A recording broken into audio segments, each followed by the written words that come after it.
Well, gotta keep this short. Hey, it doesn't look very good, guys. You know, cancers really, they say, have a mind of their own. But they really don't. They're pretty predictable.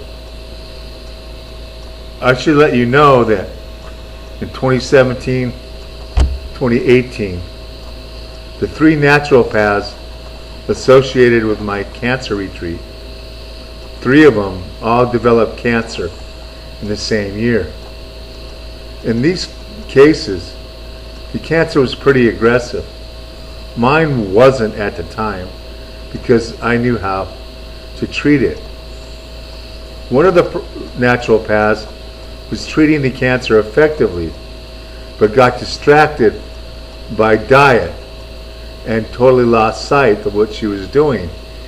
One of her breasts shrunk to half its normal size, or half the original size, completely consumed with cancer, and so much cancer had left the breast that the breast shrank to 50%. She was crawling on the ground to get to the toilet. 2 months after that, she was walking with a walker. She did do combination therapies. She did use 3 rounds of chemo. But that kind of response to 3 rounds of chemo is just unheard of. Me, I underwent some of those therapies, had a great response, and remained in a remission for quite some time. When I came out of remission, it was a surprise, but we treated it again with combination therapies. So a third time it came out of remission. You know, and putting this thing into remission is hard to do, but third time it came out of remission, what had happened was there was a lymph node that I was not told about that could have been hot. They said it was inconclusive, but they never told me about it. So then in October, I popped a lymph node in my neck. I got diagnosed again. Again, we went on combination therapies. This is what, like the 3rd time now? And again, from October until March of this year, 6.5 months, my cancer was in regression. My markers were down 25%. There was no progression to any of the other lymph nodes. And I was told, quote, I had stable disease. I also was told that I would need a clinical trial, and I should have not listened.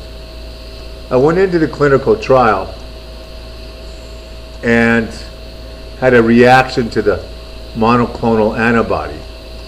Part of it was my fault, probably, because I was doing combination therapies. I was spilling a protein in the bloodstream that was going to be targeted by the antibody. I had undertaken 2 massive doses of vitamin C, had an actual autoimmune response that was mild both times. But I went down to stay compliant. I went down to Tucson to stay compliant, went to a place called Banner Cancer Center, and to get an infusion of a chemotherapy drug known as Taxol. When the lady was going to put in, the nurse, going to put in the Taxol, she asked me before she gave it, are you sure you're ready for this? Every fiber in my body told me no. But to remain compliant, being a good little boy, I went ahead and said yes. Well, my body had already been stimulated. The antibodies had already been woken up. They were already attacking this protein. It was like getting vaccinated twice in the same week. But then the next week, I got vaccinated again. Once you put the Taxol in your bloodstream, you you start killing cancer cells. And you start spilling that protein that your body's already trained to attack. Once you put it in, you can't get it out. So I kept killing cancer cells day after day, and pretty soon I had an incredible autoimmune reaction, a cytokine storm that inflamed every organ in my body. Get this, they drew 1,500 cc's of fluid off my heart. And I was awake while they did it. That's crazy. So now I can't take any IVs because of the fluid overload. I couldn't do any of those. And then I went on high doses of cortisone to shut down my immune system, which is the last thing you want to do when you have cancer. Needless to say, when you're starving your cancer, it takes time. And your cancers become stagnant, they become stationary, but they're still there. So if you go off your therapies, even for 2 to 3 weeks, you can literally undo months of hard work. And that's what happened to me. Being post-COVID and having a lot of scar tissue in the lungs, when my cancer made it to the lungs, it took off. It took off so fast that it reminded me of the naturopaths that passed away in 2017, excuse me. One of those naturopaths had a thermal scan 3 months prior to a diagnosis. The thermal scan was clear. Then, 3 months later, she developed back pain. Finally was diagnosed with 7 metastatic lesions in a single lung, right lung. Now, that's extremely rare because these cancer seeds spread throughout the venous system, and so it's distributed to both lungs, but this was just the right lung. It was as if she had been inoculated with what is called an oncogene. Well, she died 1 week after diagnosis. I've never seen a cancer patient die 1 week after diagnosis. So here there were 3 naturopaths, all associated with successful treatments of the disease, all developed cancer in the same year, in a tiny town, a small town. So history shows us there are many, many instances where notorious and nefarious people have suddenly took ill and died within a week or 2 of their cancer diagnosis. The Shah of Iran was one of them. Marcos from the Philippines was another one. Jack Ruby from the Texas debacle was another one. Quickly died after a cancer diagnosis. One of the other ones that did so was actually Lyndon Johnson's, LBJ's illegitimate stepson, who had filed for survivorship benefits from LBJ's death, proving that he was an offspring of LBJ. Well, he was taken to a military hospital against his will, chained to a bed, and died in that bed. So saying that I was hit with an oncogene sounds a little paranoid, sounds a little suspicious. However, coincidences are sure very, very suspicious. Now, moving along, I want to remind you that one channel, one person, one entity had for the 2 years warned you about 2023, the year. Why? Because we were going into solar maximum at a time when cosmic rays were at an all-time high.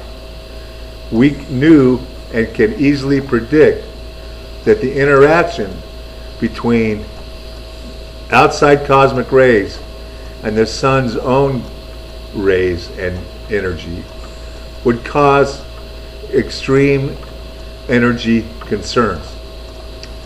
We've showed you over and over how the X-ray background alone has gone up 100-fold. That is so mind-boggling. 100-fold. Some of those X-rays do not make it to the ground, but some of them do. And when you have 100-fold, you can bet that whatever those X-rays that did reach the ground were going to increase by this same exponent. One person had warned you about this, and what we see today is mind-boggling. We see in the Southwest 10 and 12 days of record high temperatures. Now wait a minute. When you set a record high, usually it's for a day or two. You hit a record. Boom, you establish the record. The temp comes back down. You don't sit there and break a record high day 1, day 2, day 3, day 4, day 5, all the way through 12 days of record high temperatures. The deaths being reported are significant, but they are underreported. When an elderly person dies in their home, when somebody dies and they're of age, a lot of times those deaths are reported as natural causes. However, there are many confirmed heat deaths in California, New Mexico, Texas, Arizona, Utah. It's crazy. And yet one person for 2 years had warned about this day. When people talk, experts, when they talk about what to do about this heat, they all say the same thing. Stay inside. Stay inside. The question I have is, what happens when the power goes out? Do you stay inside? Now, if you still got water, you'd be taking a lot of cold showers that won't be so cold. But that's one way to try to stay cool. Sit outside under a shady porch while you're wet, while you're drenched. That's one way. Another thing you can do is roll up several hand towels that are wet. Put them in your freezer. And then, if the power goes out, pull them out one by one. At least you'll have a way to cool yourself down for 3 or 4 hours, at least. And even if your freezer goes out, you still have ice cold pack to place around your neck. And that makes a huge, huge difference. And we read many times in articles about Australia's heat waves, how parts of Australia will become uninhabitable. Well, what do you think's happening in the Southwest? 120-degree temperatures. You know what that does to your ground temperatures?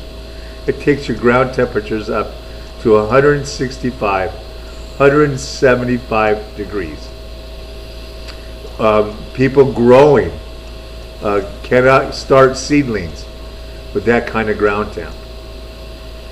So when you're growing food, if you don't shade your food, you're asking for trouble.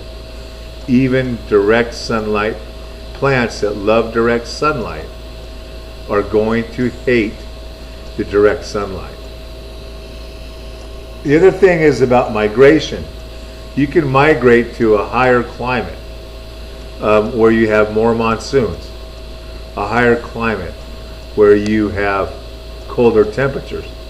But you must remember, the higher you get, the worse the cosmic rays become. Do not mistake cosmic rays for photon radiation. Cosmic rays are particles, and some of those do emit photon radiation. That's what makes them dangerous. It's the photon radiation that the cosmic rays emit. They're really not rays, they're particles. So I just want you to remember, as this channel closes down, as my life comes to an end, because I'll probably be on hospice in just a matter of days. I want you to remember who warned you about 2023 and why you were warned about 2023 and how many other people were warning you about 2023. And it's not just 2023.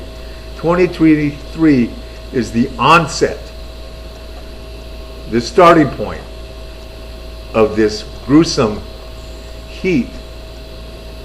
In another year or two, we can expect the solar flares to push out some of those cosmic rays, but you're still going to be dealing with a solar maximum.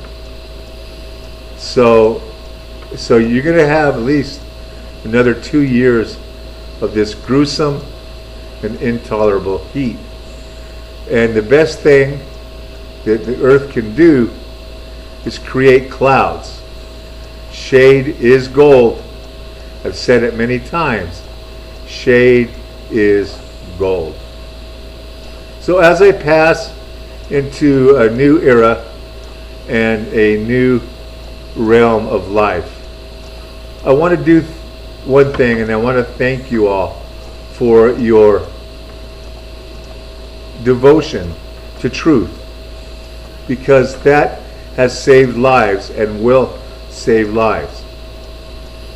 The last thing I want to talk about, because it fits right into the theme of this channel, is the recent UAP or UFO disclosures in Congress.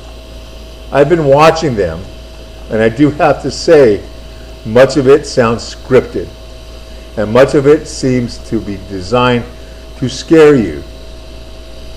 The part that really absurdly affected me the most is when 3 experts, one was in charge of collecting crash debris, one was Air Force pilot, the other was actually a high-ranking security official. 3 of them were sitting at a table, and a congressman asked, "Are these a threat?" And he placed that question to all 3 experts. Well, I've seen this with NASA when they ask about, is there life on other planets? Nobody answered. They all looked at each other like, well, who's going to tell this lie? Not me. Who's going to tell this lie? And then somebody steps forward and tells the lie. The lie was, yes, they are a threat, said one high-ranking official. They are a threat. Nobody on the panel disagreed. They stayed silent. And the thing is Project Blue Book originally was designed to see if these unidentified flying objects were a threat to national security. And they determined that they were not a threat to national security. Of course, nobody referenced Project Blue Book. The other thing is there is no certified, documented, even reported account of where a flying saucer, a UFO, has brought down a plane. There are maybe 1 or 2 incidences where they think there may have been an encounter. But if these things wanted to blow planes out of the sky, they would. And they consider them a threat to national security. I wonder how they came up with that. The explanation by the expert was that, well, they have such superior propulsion. It's such a superior technology that we cannot compete with it. Well, I mean, that does not make something a threat. And so just because they're more advanced, I think the UAP phenomenon, which is now being acknowledged in open forum, I think they've shown restraint. And we think as a people that these entities, this phenomenon is real. And now Congress has admitted to it. And they talk about how brave these experts are. But if you watch the actual hearings, you'll see that the responses are very well documented, rehearsed. Nobody says, the responses are very, very direct. They're filled with a lot of fast talk, but yet there's no pause. Even the questions being asked seems as if they were pre-briefed on those questions. So there was a man called von Braun, who was the German rocket scientist. On his deathbed, he said that they were going to try to stage a fake alien invasion. Now remember, President Obama signed a executive order at the end of his what do you want to call it, reign, at the end of his term, talking about aliens and a space force. Donald Trump openly admitted to constructing a space force. So what is going on and what the motives are very few, but they are more than one. One is to divide the world. The other is to unite the world. One is to unite the world against benevolent beings, not ambivalent, but benevolent beings, to try to prevent those benevolent beings from taking control and doing the right things. History, recorded history, ancient history, has taught and demonstrated through petroglyphs and through writings that extraterrestrial type beings have been here, have always been here, and have actually contributed to the benefit of mankind, helping tribes grow wheat, helping tribes grow corn to get through famine, helping take certain kings and queens to underground shelters during what probably a high radiation event. So listen, I'm so sorry that I let this cancer get away from me. I'm so sorry that I allowed for that Taxol to be infused. It was the death of me. It was. But I'm looking forward to my journey in the afterlife. I do believe there is life beyond life and life beyond death. And hopefully I will have another week or two to get out at least one more video regarding these topics. So until next time, thank you for all your support. Thank you for your caring. And by the way, I have to mention this. If you wanted to help and donate to our cause my cause, you can go to patreon.com/Higher Truth Rises and make a donation. Until then, Godspeed and good luck.